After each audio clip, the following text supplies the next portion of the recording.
वास्तविक संख्या real number क्या है? ये रियल नंबर वास्तविक संख्या किसे कहते हैं? कक्षा 10 में रियल नंबर पर कुछ क्वेश्चन आते हैं जिन्हें हमें समझने के लिए पहले हमें प्राकृतिक संख्या, पूर्ण संख्या, पूर्णांक, परिमेय, अपरिमेय आदि सभी संख्याएं समझनी अति जरूरी है। तो क्या है ये वास्तविक संख्या? तो इसे समझने के लिए हम सबसे पहले प्राकृतिक संख्या को समझते हैं। प्राकृतिक संख्या क्या है? प्राकृतिक संख्या किसे कहते हैं? कक्षा 1 से लेके नर्सरी से लेके अब तक हम वो प्राकृतिक संख्या पढ़ते आ रहे हैं। 1 2 3 4 या 1 2 3 4 1 2 3 4 5 ये सभी संख्याएं क्या है? प्राकृतिक संख्या या नेचुरल नंबर कहलाती है। अब इसके बाद आता है पूर्ण संख्या, होल नंबर। होल नंबर क्या है? पूर्ण संख्या क्या है? केवल प्राकृतिक संख्या में जीरो ऐड और करनी होती है, जीरो को और जोड़ना होता है, पूर्ण संख्या बन जाती है। जैसे 0 1 2 3 4 5 अनंत तक की सभी संख्याएं पूर्ण संख्या कहलाती है। अब आता है पूर्णांक। पूर्णांक किसे कहते हैं?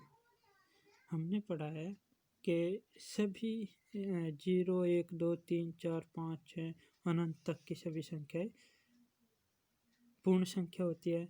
लेकिन अब इधर भी तो संख्याएं चलती है, जैसे -1 -2 -3 -4 -5 6 ऐसे सभी संख्याएं वास्तविक पूर्णांक के अंदर आती हैं। इंटीजर सभी देखो, 0 से इधर की सभी संख्याएं और 0 से इधर की सभी संख्याएं पूर्णांक कहलाती है, इंटीजर कहलाती है। ठीक है। इसके बाद परिमेय संख्या। परिमेय संख्या रैशनल नंबर क्या है? रैशनल नंबर किसे कहते हैं? ऐसी संख्या जिसे P/Q के रूप में व्यक्त किया जा सकता है परिमेय संख्या कहलाती है। जैसे 1/2 1/3 1/4 आदि।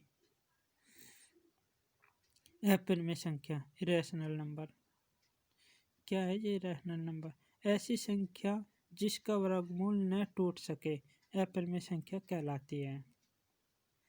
जैसे √2 √3 √5 आदि। इसमें हम देखते हैं कि हमने √1 और √4 नहीं लिया। क्यों?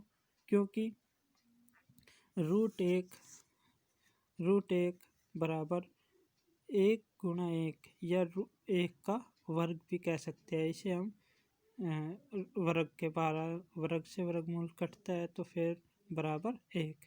तो इसलिए क्योंकि ये कोई परिमेय संख्या है, परिमेय संख्या तो है नहीं क्योंकि इसका रूट टूट गया। ऐसे ही √4 को हम 2 का वर्ग 2 या 2 भी कह सकते हैं। तो 4 का भी रूट टूट गया, इसलिए हमने ये अपरिमेय संख्या के अंदर नहीं ली। अब आती है बात वास्तविक संख्या की। वास्तविक संख्या क्या है? वास्तविक संख्या किसे कहते हैं? सभी प्राकृतिक, पूर्ण, परिमेय, अपरिमेय सभी संख्याएं वास्तविक संख्या के अंदर आती है। तो हमें वास्तविक संख्या को समझने के लिए ये हमने प्राकृतिक, पूर्ण, परिमेय, अपरिमेय ये सभी संख्या का ज्ञान होना अति आवश्यक था। तो वास्तविक संख्या हम समझ चुके हैं।